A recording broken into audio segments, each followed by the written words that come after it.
अस्सलामुअलैकुम my YouTube family, कैसे हैं आप लोग। उम्मीद करती हूँ बिल्कुल ठीक ठाक होंगे।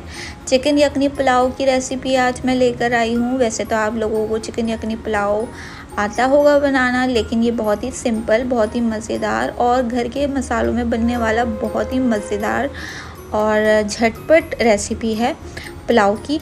तो चलें देख लेते हैं।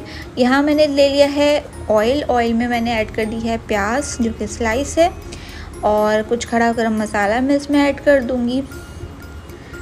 डिस्क्रिप्शन बॉक्स में मैं इसकी रेसिपी रिटन लिख दूंगी ताकि आपको प्रॉब्लम ना हो। और इसके बाद अब मैं इसमें अदरक लहसुन ऐड करूंगी और चिकन ऐड कर दूंगी।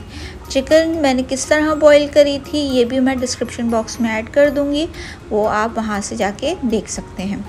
इसके बाद यहाँ पे मैंने थोड़ी सी इसकी भुनाई कर ली है, थोड़ा सा अच्छे से सौते कर लूँगी चिकन को। इसके बाद मैं इसमें हरी मिर्चें ऐड कर दूँगी। हरी मिर्चें डिपेंड करता है आपको कितना स्पाइस लेवल चाहिए। मैंने यहाँ तकरीबन 4 हरी मिर्चों को आधी तोड़कर इसमें ऐड कर दिया था। यहाँ मैंने तकरीबन 1 कप दही योगर्ट अच्छे से विस्क करके इसमें ऐड कर दिया है, और अब मैं इसे तकरीबन 5 से 10 मिनट तक कुक करूँगी। और ये सारा process low to medium flame पर होगा। मीडियम फ्लेम दरमियानी आंच पे आप इस तरह से इसे कुकिंग करेंगे। यहाँ पर मैंने कुछ मसाले ले लिए थे जिनको मैं ग्राइंड कर लूँगी, जिसमें काली मिर्च थी, सौंफ और कोरिएंडर धनिया, साबुत धनिया। इसके बाद ये मैंने पीस लिया है और ये मैं तकरीबन 2 चम्मच के बराबर इसके अंदर ऐड करके इसको 2 से 5 मिनट तक के लिए भूनूंगी। और इसके अंदर मैं डाल दूंगी आलू ऑप्शनल है, अगर आपको चाहिए आप डाल सकते हैं, नहीं चाहिए स्किप कर सकते हैं।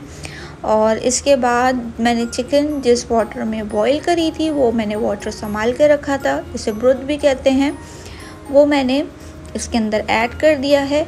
और इसमें मैं थोड़ा सा नमक ऐड करूँगी, तकरीबन 3 चम्मच नमक ऐड करूँगी चावल के लिए। और इसे आलू को इसमें बॉईल होने के लिए, टेंडर होने के लिए छोड़ दूँगी।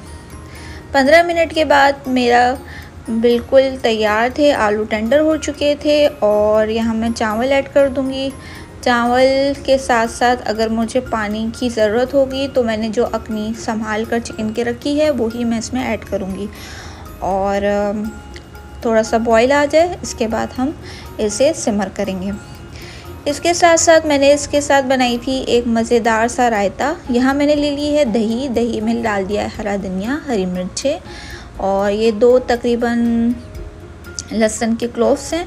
यहाँ मैंने 1 चम्मच ज़ीरा और 1 चम्मच काली मिर्च और नमक, ये डालकर मैं इसे ब्लेंड कर लूँगी।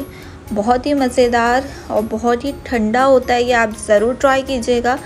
ये आपके पेट को ठंडा रखेगा और आपका जो पुलाव का मज़ा है उसे दुबारा कर देगा। तो चलें इसे ब्लेंड कर लेते हैं। और ये बिल्कुल रेडी है। अगर आप मेरे चैनल पे नए हैं तो लाइक एंड सब्सक्राइब करना मत भूलिएगा, और रेसिपी अच्छी लगी तो कमेंट सेक्शन में ज़रूर बताइएगा। बहुत मेहनत कर रही हूँ तो प्लीज़ आप लोग मुझे सपोर्ट करें ताकि मेरी यूट्यूब चैनल ग्रो कर सके, मेरी यूट्यूब फैमिली बढ़ सके। तो यहाँ पर मेरी ये रायता बिल्कुल कंप्लीट तैयार है। देखिए बहुत ही मज़ेदार रायता है, इसे ज़रूर ट्राई कीजिएगा। और इस पुलाव को तो ये बहुत अच्छे से कॉम्प्लीमेंट करता है। तो चलें पुलाव की तरफ अब हम चलते हैं। पुलाव में हम लोगों ने जो पानी ऐड किया था अब वो ज़िर चुका है, ख़त्म हो चुका है, बॉईल आ गया है।